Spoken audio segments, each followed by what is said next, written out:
Hi viewers, welcome to our channel. ప్రస్తుతం మనతో పాటు దాము బాలాజీ గారు సీనియర్ జర్నలిస్ట్ ఉన్నారు. వారితో ఒకసారి మాట్లాడదాం. సార్ నమస్కారం సార్. నమస్తే.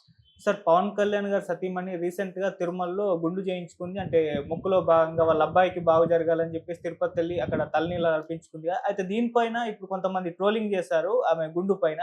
సో దీనిపైన అదే విధంగా మన విజయశాంతి గారు కూడా స్పందించారు. ఈ విధంగా ట్రోలింగ్ చేస్తారంటూ ఫైర్ అయిపోయారు. మరి ఆ ట్రోలింగ్ చేసిన వాళ్ళు కూడా అరెస్ట్ చేస్తారని చెప్పేసి కూడా చెప్తున్నారు. మరి ఏం జరిగింది? ఎవరు ట్రోలింగ్ చేశారు? దీనికి సంబంధించి మీరేం చెప్తారు సార్? పవన్ కళ్యాణ్ భార్య అన్నా లెజ్నోవా, అన్న కొణిదెల అని ఈ మధ్య ఆమెని ప్రొజెక్ట్ చేస్తున్నారు. హ్మ్. సో ఆమె తిరుమలకెళ్ళి ఆమె born Christian and practicing Christian కాబట్టి ఆమె ఒక దాన్నేమంటారు డిక్లరేషన్, హ్మ్. సెల్ఫ్ డిక్లరేషన్ ఇవ్వాలి. అక్కడ తిరుమల రూల్స్ ప్రకారం అన్ని మతస్థులు డిక్లరేషన్ ఇవ్వాలి. సో అంటే నేను పలానా మతానికి చెందిన దానిని, బట్ నాకు వెంకటేశ్వర స్వామి అంటే నమ్మకం ఉంది, విశ్వాసం ఉందని చెప్పి డిక్లరేషన్ ఇచ్చి వెళ్ళింది. వెళ్ళిన తర్వాత ఆమె ఒక షాకింగ్ డెసిషన్ తీసుకుంది. అది గుండు కొట్టించుకోవడం. మామూలుగా అయితే విమెనే గుండు కొట్టించుకోవడానికి చాలా ఇష్టపడరు. రేర్ కేసుల్లో మాత్రమే గుండు కొట్టించుకుంటారు. అలాంటిది ఒక క్రిస్టియన్‌గా ఉండి తిరుమలలో గుండు కొట్టించుకోవడం అనేది ఈ మధ్య కాలంలో మనం వినలేదు. హ్మ్. ఎవరన్నా చేశారేమో తెలీదు గానీ, పాపులర్‌గా అయితే ఎవరు గూడా చేసినట్టుగా లేదు. ముఖ్యంగా విమెన్ అయితే అది కొంత విచిత్రంగానే ఉంది. పైగా ఆమె గుండు కొట్టించుకునే దగ్గర నుంచి మొత్తం వీడియోలు తీశారు. సైలెంట్‌గా గూడా ఆమె చేయలేదు. అంటే ఇది ప్రచారం అవ్వాలని కూడా జనసేన గావచ్చు, పవన్ కళ్యాణ్ గావచ్చు భావించినట్టుగా గూడా మనకు తెలుస్తుంది. సో అలాగా ఆమె ఎవరి స్టేజ్‌లో గుండు కొట్టించుకోవడం. దాని తర్వాత అన్నదాన ఆహ్, సత్రానికి సంబంధించి ట్రస్ట్, తిరుమల అన్నదానం ట్రస్ట్ అని ఉంటది. ఆ ట్రస్ట్‌కి సంబంధించి ఈమె 17,00,000 డబ్బులు విరాళంగా ఇవ్వడం, ఆమె అక్కడ వడ్డించడం, ఇవన్నీ కూడా కాసేపు ఆమె అంటే మీడియాకి సరిపోయే ఫుటేజీ వచ్చే వరకు కూడా ఆమె కొన్ని పనులు చేసినట్టుగా కనబడుతుంది. మామూలుగా అయితే ఒక బాబుకి ప్రమాదం జరిగినప్పుడు ఆ ప్రమాదం నుంచి కాపాడితే నేను గుండు కొడుతుంటాను అని మొక్కునేవాళ్ళు చాలా కామన్. ఏం జరిగినా నేను గుడికొచ్చి గుండు కొడతాను అనుకునేవాళ్ళు కామన్. దీని మీద విమర్శలు కూడా ఉన్నాయి. అంటే 'ఉపేంద్ర' సినిమాలో డైలాగ్ కూడా ఉంది. మళ్ళీ ఎంట్రుకలు వస్తాయి కాబట్టి గుండు కొట్టుకుంటారు కానీ రాకపోతే గుండు కొట్టుకుంటారని. దాన్నే మళ్ళీ మన ఇక్కడ పూరి జగన్నాథ్ కూడా వాడాడు. సో ఇది విమర్శ ఉంది. అంటే గుండు అంటే ఈజీగా మళ్ళీ హెయిర్ వస్తది కాబట్టి కొట్టుకుంటాం. హెయిర్ రాదనుకో, ఒకసారి గుండు కొడితే ఇంక హెయిర్ రాదనుకుంటే ఎవరు కొట్టుకోరు అని కూడా ఒక ఇది ఉంది. ఏదేమైనా ఇది ఎప్పటినుంచో వస్తున్న ఒక మొక్కు. ఇది చాలామంది దేవుళ్ళకి కూడా సౌత్ ఇండియాలో మనం చూస్తుంటాం.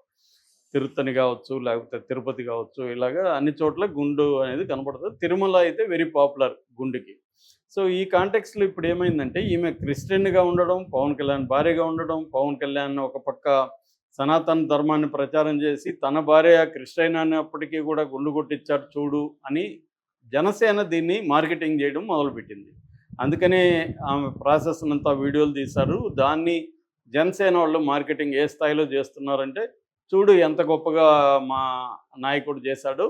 క్రిస్టియన్ అయినప్పటికీ ఆమె దగ్గర గుండు కొట్టించి తన సనాతన దీన్ని ఆయన ప్రకటించుకున్నాడు.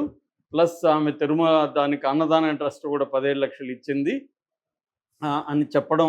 అక్కడి వరకు ఆగకుండా ఈమెను చూసి హిందువులుగా ఉండి క్రిస్టియానిటీలోకి మారిన, ఇతర మతాల్లోకి మారిన వాళ్ళు ఆమె కాళ్ళు కడిగి ఆ నీళ్లను మీ నెత్తికి చల్లుకోండి, అప్పుడైనా మీకు బుద్ధి వస్తుందేమో అన్న స్థాయిలో వ్యాఖ్యలు చేయడం మొదలుపెట్టారు. ఎప్పుడైతే జనసేన వాళ్ళు దీన్ని మార్కెటింగ్ చేసి, నిజానికి ఆమె పర్సనల్ అది. ఆమె బాబు హెల్త్ కోసం ఆమె మొక్కునింది.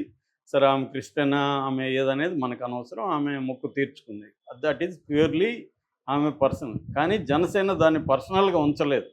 జనసేన దాన్ని మార్కెటింగ్ చేయడం మొదలుపెట్టింది. ఆమె దాన్ని మార్కెటింగ్ చేసి ఇతర మతాలకి కన్వర్ట్ అయిన వాళ్ళకి వ్యతిరేకంగా వ్యాఖ్యలు కూడా ఈ సందర్భంగా చేయడం మొదలుపెట్టింది.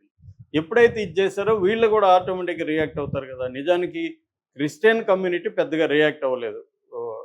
సైలెంట్‌గా ఉండిపోయారు. కానీ కొంతమంది దళితులు కావచ్చు, కొంతమంది అల్లు అర్జున్ ఫ్యాన్స్ కావచ్చు, ఇటు వైసీపీ వాళ్ళు కావచ్చు, వీళ్ళు దాని పట్ల రియాక్ట్ అవ్వడం మొదలుపెట్టారు.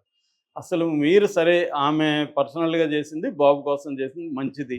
కానీ దాన్ని మీరు మార్కెటింగ్ చేసుకోవడం ఏంటి అనేది నంబర్ 1. సరే మార్కెటింగ్ మీ గోల మీరు చేసుకున్నారు. కానీ మీరు ఆ సందర్భంగా కన్వర్షన్ అయిన వాళ్ళని, మతంలో మారిన వాళ్ళని మీరెలా అంటారు? అట్లా అనుకుంటే మరి ఆమెను హిందువులకి మార్చండి మీరు. ఆ పని ఎందుకు చేయలేకపోతున్నారు? ఆమె క్రిస్టియన్ సరే, పవన్ కళ్యాణ్ హిందువు కదా! మరి ఆమెను కూడా హిందువులకి ఎందుకు మార్చట్లేదు? మరి ఇతనెళ్ళి బాప్టిజం ఎలా తీసుకున్నాడు? మరి ఇతనెందుకు గుండు కొట్టుకోలేదు? ఇతనికి ఎందుకు మొక్కు లేదు? ఆమెకు మాత్రం ఎందుకు మొక్కుంది? ఇతనికి కొడుకు మీద ప్రేమ లేదా? ఇలా ఇంకా రకరకాలుగా వ్యాఖ్యానిస్తున్నారు. నిజానికి ఒక పర్సనల్ వ్యవహారాన్ని ఎవరు కూడా వ్యాఖ్యానించాల్సిన అవసరం లేదు. అది ప్యూర్‌లీ భక్తి, ఆమె నమ్మకం, విశ్వాసం. ఆమె మొక్కునింది కాబట్టి గుండు కొట్టుకుంది. అది ప్యూర్‌లీ హర్ పర్సనల్ వ్యవహారం. కానీ ఇక్కడ రాజకీయ వాతావరణం ఏమైందంటే ఎవరో కూడా దాన్ని వాళ్ళు కూడా జనసేన వాళ్ళు కూడా ప్రచారం చేసుకోవాల్సిన అవసరం లేదు. అదే వాళ్ళ పర్సనల్ అని గమ్మున ఉండొచ్చు. కానీ వాళ్ళు దానికి ఒక మంచిగా పాంప్లెట్ లాంటిది రెడీ చేసి దాన్ని సోషల్ మీడియాలో జనసేన వాళ్ళు షేర్ చేస్తున్నారు. అంతవరకు కూడా ఓకే. వాళ్ళ పార్టీ వాళ్ళ ఇష్టం అనుకోవచ్చు. కానీ వేరే మతాన్ని కన్వర్ట్ అయిన వాళ్ళని ఈమె కాళ్ళు కడిగి మీరు నెత్తిన చల్లుకోండి అన్న ఒక స్టేట్మెంట్ మాత్రం దారుణమైన స్టేట్మెంట్. ఎందుకంటే అది ఆమె పర్సనల్. ఆమె కాళ్ళు కడిగి వీళ్ళెందుకు చేసుకోవాలి? ఇది వీళ్ళ పర్సనల్. మతం అనేది పర్సనల్. సో అది లేకుండా వాళ్ళు చేశారు. వాళ్ళు చేసేకాడికి వీళ్ళు కూడా కొంతమంది రియాక్ట్ అయ్యి చేయడం మొదలుపెట్టారు. ఇది బాగా ట్రోలింగ్‌లోకి వెళ్ళిపోయింది. ఆమెకి యాంటీగా ట్రోలింగ్ చేసే బ్యాచ్ ఇదయ్యారు. అంటే ఇక్కడ 2 వైపులా జరిగింది గానీ, మామూలుగా బయటకొచ్చేది ఒకవైపే వస్తది కాబట్టి అధికారంలో ఎవరు ఉంటే వాళ్ళకి అనుకూలంగానే ప్రధానంగా జరుగుతుంది కాబట్టి, ఇప్పుడు ఆమె ట్రోల్ చేశారని కేసులు పెట్టారు. ఆమెనే కాకుండా ఈ బాబు గురించి కూడా ట్రోల్ చేశారు కొంతమంది. వీళ్ళు మనం ఆల్రెడీ కూడా చెప్పుకున్నాం. అల్లు అర్జున్ ఫ్యాన్స్ కొంతమంది చేశారని. ముగ్గురిని కర్నూలు జిల్లాలో గూడూరు అనే ఒక ఊరుంది. అక్కడ ముగ్గురిని పోలీసులు అరెస్ట్ చేశారు. ముఖ్యంగా పుష్పరాజ్ అనే ఒక వ్యక్తి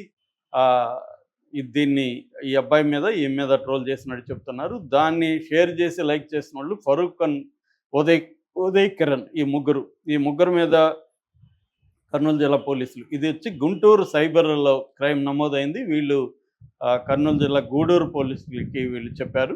సో వాళ్ళు అక్కడ అరెస్ట్ చేసినట్టుగా చెప్తున్నారు. ఈ నేపథ్యంలో విజయశాంతి రంగంలోకి దిగింది. విజయశాంతి ఒక పెద్ద ట్వీట్ చేసింది. ఆమె ఈమెను అప్రిషియేట్ చేస్తూ ఆమె తన బాబు కోసం ఇలా మొక్కుకునింది. ఆ మొక్కును అనుసరించి ఆమె బోర్న్ క్రిస్టియన్ అయినప్పటికీ, క్రైస్తవ మీద నమ్మకం, విశ్వాసం ఉన్నప్పటికీ ఆమె వెంకటేశ్వర స్వామిని నమ్మి వెంకటేశ్వర స్వామి దగ్గరికి వచ్చి ఆమె తలనీలాలు సమర్పించుకుంది. దాన్ని ఇలా చేయడం మాత్రం యాంటీగా ట్రోల్ చేయడం కరెక్ట్ కాదని విజయశాంతి చెప్పింది. విజయశాంతి 100% కరెక్ట్గా చెప్పింది. కాకపోతే ఏమంటే మరి దాన్ని వాళ్ళు మార్కెటింగ్ చేస్తూ వాళ్ళు వేరే మతంలోంచి మారిన వాళ్ళ మీద అలాంటి కామెంట్లు చేయొచ్చా అనేది విజయశాంతి ఆమె కన్వీనియంట్గా దాన్ని పక్కన పెట్టేసింది. ఎందుకంటే విజయశాంతి ఇప్పటికి కూడా బీజేపీ లాగా ఫీల్ అవుతున్నట్టుగా మనకు కనబడుతుంది. ఆ ట్వీట్లో కూడా హరహర మహాదేవ ఇవన్నీ పెట్టింది. మామూలుగా కాంగ్రెస్ వాళ్ళు ఎవరైతే అలాంటి ట్వీట్లు చేయరు. ఆమె ఏ పార్టీ అని చెప్పడం కష్టం. ఎందుకంటే ఆమె అనేక పార్టీలు మారి ఆమె మర్చిపోతుందేమో నా డౌట్. ఏ పార్టీలో ఉన్నాను ప్రజెంట్ అని. అన్ని పార్టీలు మారుతూ ఉంటుంది ఆమె. ఏదేమైనా ఆమె ఒక విషయం సగం వరకు అయితే ఆమె కరెక్టు. ఎందుకంటే ఈ అన్నా లెజ్నోవాని యాంటీగా ట్రోల్ చేయడం తప్పు ఖచ్చితంగా. అది నువ్వు జనసేన వాళ్ళతో మాట్లాడొచ్చు. ఒకవేళ జనసేన వాళ్ళు నిన్ను హర్ట్ చేసుంటే ఆమెను ఉపయోగించుకొని జనసేన వాళ్ళకి యాంటీగా మాట్లాడొచ్చు. కానీ వీళ్ళు అన్నా లెజ్నోవాకి యాంటీగా మాట్లాడడం, యాంటీగా ట్రోల్ చేయడం రాంగ్ అది ఖచ్చితంగా. సో దానికి సంబంధించి కేసు